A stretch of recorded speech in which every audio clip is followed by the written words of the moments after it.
বাবলু ভাই মিল্টন ভাইকে বাঁচানোর জন্য সামনে যায়, তখন সন্ত্রাসীরা অতর্কিতভাবে বাবলু ভাইয়ের মাথায় গুরুতর আঘাত করে। আহত অবস্থায় বাবলু ভাইকে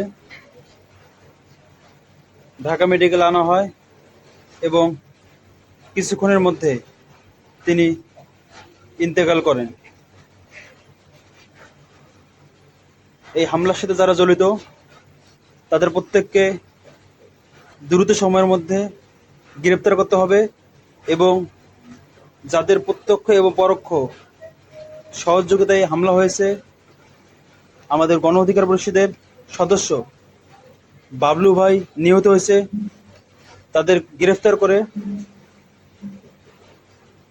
বিচারের আওতায় আনতে হবে এবং মার্ডারের বদলে তাদের ফাঁসি কার্যকর করতে হবে।